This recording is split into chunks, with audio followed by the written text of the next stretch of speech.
नमस्कार, मी प्रियंका लाठी। बातमीपत्राच्या सुरुवातीलाच एक ब्रेकिंग न्यूज समोर येतेय। लातूरमध्ये झालेल्या मारहाणीच्या घटनेनंतर छावा संघटनेचे कार्यकर्ते आक्रमक झालेत।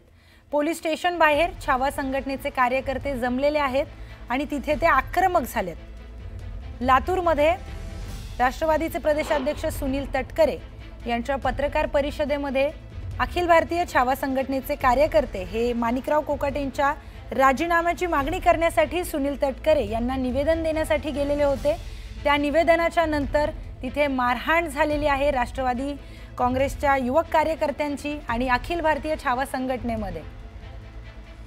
या संदर्भातील अधिक माहिती घेऊयात। आपले प्रतिनिधी शशिकांत पाटील आपल्या सोबत जोडले गेलेले आहेत। शशिकांत, या मारहाणीनंतर छावा संघटनेचे कार्यकर्ते आक्रमक झाल्याचं पाहायला मिळते।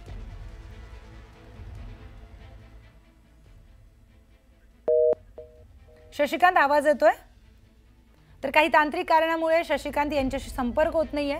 तर छावा संघटनेचे कार्यकर्ते हे पोलीस स्टेशन बाहेर जमलेले आहेत। पोलीस स्टेशन बाहेर ते आक्रमक झालेले आहेत। पुन्हा आपण आपले प्रतिनिधी शशिकांत यांच्याकडे जाऊयात। शशिकांत, छावा संघटनेचे कार्यकर्ते हे पोलीस स्टेशन बाहेर आक्रमक झाल्याचं पाहायला मिळते, जमलेले तिथे आहेत, ते काय सगळा तपशील आहे? छावा संघटनेचे कार्यकर्ते या ठिकाणी लातूरच्या विवेकानंद चौक पोलीस ठाण्यामध्ये आलेले आहेत, जमलेले आहेत कार्यकर्ते इथं।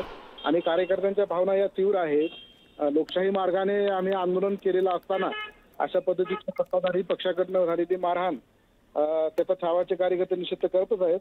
मात्र याविषयी आता ते तक्रार देण्याच्या तयारीत आहेत। छावाचे जे कार्यकर्ते ज्यांना मारहाण झालेली आहे त्यात छावा मराठा युवा संघटनेचे जे युवकचे प्रदेशाध्यक्ष आहेत विजयकुमार घाडगे, त्यांना जी मारहाण झालेली आहे त्यांचं मेडिकल करण्यासाठी, त्यांचे वैद्यकीय तपासणी करण्यासाठी त्यांना रुग्णालयात घेऊन गेलेले आहेत पोलीस। आणि ते आल्यानंतर या ठिकाणी रितसर तक्रार देण्याची शक्यता आहे। अजून तक्रार त्यांनी दिलेली नाहीये, अगोदर त्यांचं मेडिकल होईल आणि त्याच्यानंतरच तक्रार देण्यात येईल। आणि पोलीस स्टेशनच्या बाहेर पोलीस बंदोबस्त आहेत, पण छावाचे कार्यकर्ते सुद्धा या ठिकाणी जमलेले दिसून येत आहेत। तर शशिकांत, धन्यवाद आपण दिलेल्या सविस्तर माहितीसाठी। पुन्हा एक मोठी ब्रेकिंग न्यूज समोर येते। घाटकोपरमध्ये मराठी बोलण्यास एका महिलेने नकार दिलाय। मराठी बोलणाऱ्यांना हिंदीमध्ये बोलण्यास सांगितलं।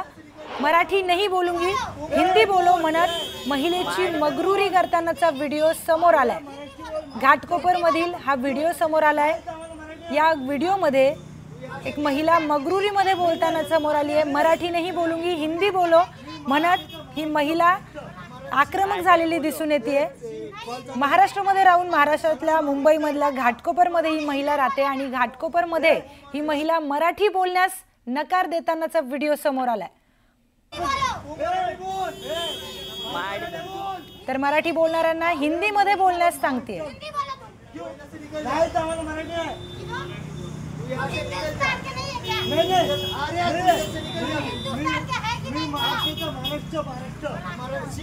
बोलो